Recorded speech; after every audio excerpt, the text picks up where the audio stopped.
কি সম্পর্ক? মেসওয়াক করার পরেই তো কি করতে হবে? উযু করতে হবে। আজকে আমরা উযু সম্পর্কে জানবো, উযুর ডিটেলস বিস্তারিত জানবো।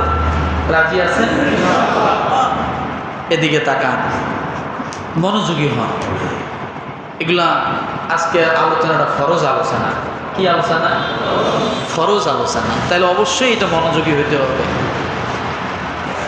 আল্লাহ পাক রব্বুল আলামিন বলেন, ইয়া আইয়ুহাল্লাযীনা আমানু ইযা কুমতুম ইলাস সালাতি ফাগসিলু ওয়ুজুহাকুম ওয়া আইদিয়াকুম ইলাল মারাফিকি ওয়ামসাহু বিরুউসিকুম ওয়া আরজুলাকুম ইলাল কা'বাইন। আজকে আলোচনার বিষয় উযুর গুরুত্ব এবং ফজিলত। উযুর গুরুত্ব এবং ফজিলত ভালো করে বোঝেন। আমি যে আয়াতটি তেলাওয়াত করেছি সূরা মাইদা আয়াত নাম্বার 6। কত? অর্ধেক আয়াত তেলাওয়াত করেছি। এই আয়াতে 3টা বিষয়ের আলোচনা আছে। কয়টা বিষয়? 3টা বিষয় আলোচনা আছে। তার একটা বিষয় আমি শুরু করছি, সেটা হলো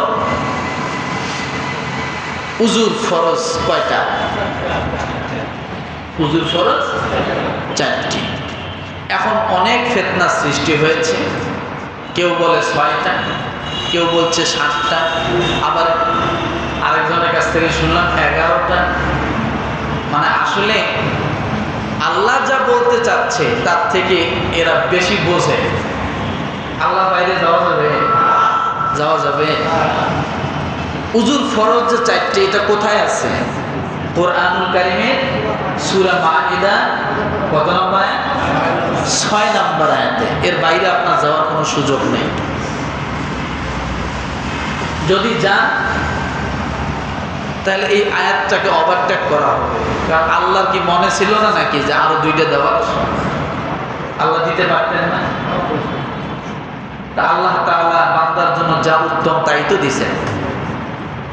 তো দুনিয়ার মানুষ এটার মধ্যে আরো ঢুকাই দিয়ে এটাকে বাড়াই দিয়ে ফরজ বলবে, এটা তো হয় না। কথা বোঝেন নেই? অন্য কিছু বলা যেতে পারে, সুন্নাহ বলা যেতে পারে, মুস্তাহাব বলা যেতে পারে, কিন্তু ফরজ বলতে গেলে তো হিসাব নিকাশ করেই তো বলতে হবে। আমার ভাইরা, আল্লাহ তাআলা ডাক দিয়ে বলেন, তোমরা যখন নামাজের জন্য দাঁড়িয়ে যাবে, তোমরা যখন নামাজের জন্য প্রস্তুতি নিবে, তোমরা যখন নামাজের জন্য রেডি হবে, তোমরা যখন নামাজের জন্য নিয়ত করবে, আল্লাহ বলেন ইদা কুনতুম ইলাস সালাত, যখন তোমরা নামাজের জন্য রেডি হয়ে যাবে, আল্লাহ বলেন ফাগসিলু ওয়ুজুহাকুম, তখন তোমরা 1 নম্বরে তোমার চেহারাটা ধুইয়া নাও। কি ধুইয়া নাও? 1 নাম্বার মুখমণ্ডল ধৌত করে নাও। ভালো করে বুঝবেন, মুখমণ্ডল ধৌত করে নাও। 1 ফরজ মুখমণ্ডল ধৌত করা। কোথায় পাইছি এটা? সূরা মাইদা মুখস্থ করেন আয়াত, সূরা মাইদা আয়াত নাম্বার, এখানে উযুর কথা আছে। রব্বুল আলামিন ডাক দিয়ে বলেন, ইয়া আইয়ুহাল্লাযীনা আমানু ইযা কুমতুম ইলাস সালাত, তোমরা যখন নামাজের জন্য নিয়ত করে নেবে যে আমি নামাজ পড়ব, নামাজের জন্য নিয়ত করতে হলে সর্বপ্রথম তোমাদেরকে উযু করা লাগবে। কথা ঠিক কিনা? উযু করা লাগবে। তাহলে উযুর প্রথম স্থান কোনটা? ভালো করে বোঝেন এই মুখমণ্ডল কতটুকু।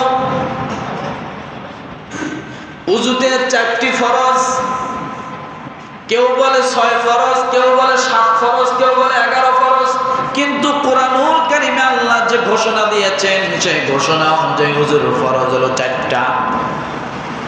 1 নম্বরে মুখমণ্ডল ধৌত করা। এই মুখমণ্ডল ধোয়াটা হলো ফরজ। কপালের চুলের গোড়া থেকে নিয়ে শুরু করে থুতনির নিচ পর্যন্ত, এরপরে কানের লতি থেকে শুরু করে আরেক কানের লতি পর্যন্ত, এই পুরা এরিয়াটা হলো মুখমণ্ডলের অন্তর্ভুক্ত। পুরাটা মুখমণ্ডলের অন্তর্ভুক্ত। তাহলে কোন জায়গায়? এই যে চুলের গোড়া, ঠিক আছে, এখান থেকে নিয়ে একবারে এই যে কানের এই বর্ডার, এরপরে কানের লতি দিয়ে নিচ পর্যন্ত পুরাটা কি ধৌত করা। আমার ভাইয়েরা, এরপরে দ্বিতীয় নাম্বার ফরজ হলো ওয়াইদিয়াকুম মিনাল মারাফিকি, হাতের কোনই উপর পর্যন্ত, হাতের, এটা হলো দ্বিতীয় নাম্বার ফরজ। ওয়াইদিয়াকুম মিনাল মারাফিক, কোনির সামন পর্যন্ত, এটা হলো দ্বিতীয় নাম্বার ফরজ। আপনি এইভাবে পানি নিয়ে পুরাটা সুন্দর করে যখন কোনুর উপর থেকে ধুইবেন, এটা আপনার জন্য ফরজ আদায় হয়ে যাবে, কথা ঠিক কিনা? তৃতীয় নাম্বারে ওয়ামসাহু বিরুসিকুম,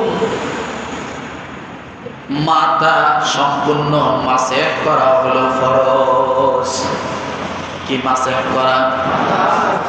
আমি উজু সামনে দেখাই দেব, এখন বলতেছি সাধারণভাবে, উজু প্র্যাকটিক্যাল দেখাই দিয়ে যাবো আজকে, দেখবেন না? হ্যাঁ, ওয়ামসাহু বিরুসিকুম, তৃতীয় নাম্বার উজুর ফরজ হলো মাথা মাসেহ করা।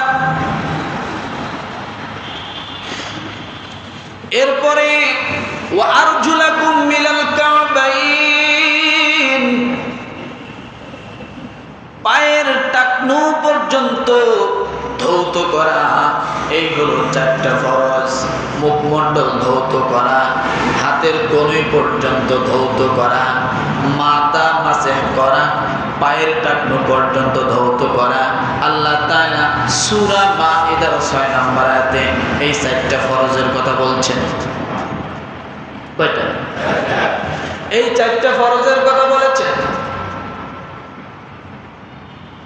এরপরে কুলি করা আছে, নাকে পানি দেওয়া আছে, এগুলো সব মুখমণ্ডল ধোয়ার মধ্যে অন্তর্ভুক্ত হয়ে যাবে। আমি সামনে বলবো এই কথাগুলো। এখন কথা হলো, বলবেন হুজুর এই পানি যে আমরা উযু করব, পানিটা কেমন হওয়া লাগবে, কথা ঠিক কিনা?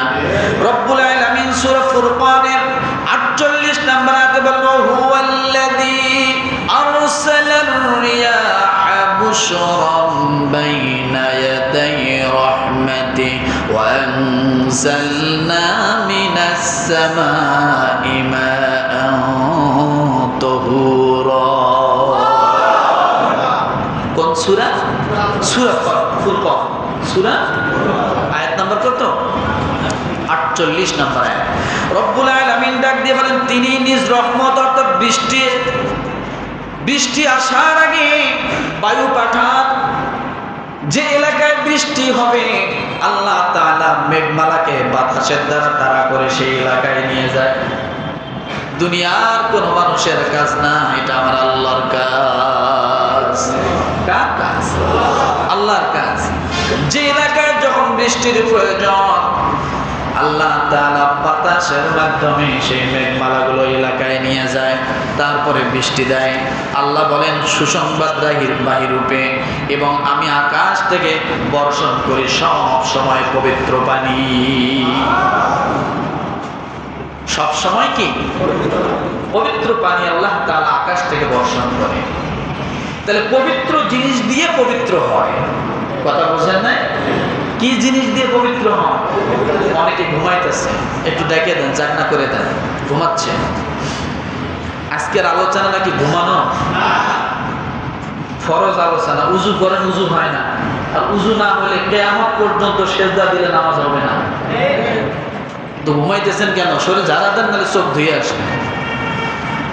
ও মুসলমান, আল্লাহ তাআলা ডাক দিয়া বলেন, লিনুহিয়া বিহি বালদাতাম মাইতান ওয়া নুসখিয়াহু মিম্মা খালাকনা আনআমান ওয়া আনাসিয়া কাসীরা। এই বৃষ্টি দ্বারা আমি আল্লাহ তাআলা মৃত ভূমিকে উজ্জীবিত করে দেই, মৃত ভূমিকে আমি জাগ্রত করে দেই, জিন্দা করে দেই, এবং আমি বহু জীবজন্তুকে আমি আল্লাহ তাআলা এই পানির দ্বারা, এই বৃষ্টির দ্বারা আমি আল্লাহ তাআলা তাদেরকে জীবন দান করি। এবং মানুষ এখান থেকে পান করে, জীবজন্তুও পান করে। কথা ঠিক না?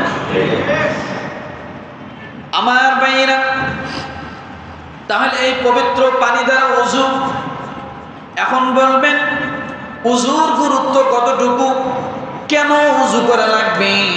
আল্লাহর হাবিব ডাক দিয়ে বলেন, তিরমিজি হাদিস নাম্বার 1, তিরমিজি শরীফের 1 নাম্বার হাদিস।